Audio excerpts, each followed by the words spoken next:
Првиот човек на агросиндикатот Живко Даневски куртули од затвор. Судот во Свети Николе го ослободи од кривична одговорност. Со службениот автомобил предизвикал сообраќајка. Возел со преголема брзина и излетал од патот. На лице место загинува неговиот сопатник и колега Љубомир Митев. Под несреќата која се случува на 31 март лани на магистралниот пат Велес Штип, обвинителството по службена должност одлучува кривично да го гони Даневски.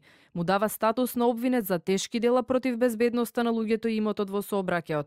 Клучен доказ е вештачењето по несреќата, каде детално е објаснето како Даневски излетал од патот. Вештаците утврдиле дека тој возел со преголема брзина или 110 км на час, на пат каде треба да се вози максимални 70 км на час. Синдикалецот Даневски изгубил контрола над службената Шкода.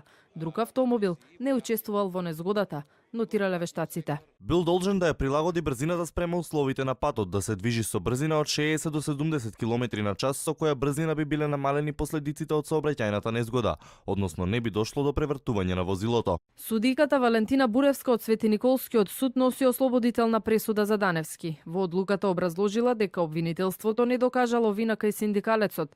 За семејството на сега веќе починатиот Митев, одлуката е скандалозна. Освен судска правда, бараат и морална одговорност од Даневски. Ќе се поднесе под Републички судски совет, народен првобранител, значи сегде за да го видат случајот и да видат што во принцип се случува во судството. По оваа ситуација станува збор за висок функционер во агросиндикатот, значи за самиот претседател Живко Даневски. Како може, што он е надмокен над сите, он не може да ги сноси своите, да има одговорност за своите дела што ги направил. Што да правиме ние нормалните? Обичните луѓе, да ги кажам. Даневски не прифати да зборува за случајот со смртни последици врз неговиот долгогодишен колега. Кусо за телевизија 24 кажа дека постапката се уште не е завршена.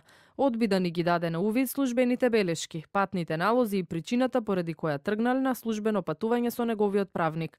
Делото за кое бил обвинет предвидува затворска казна од 1 до 5 години.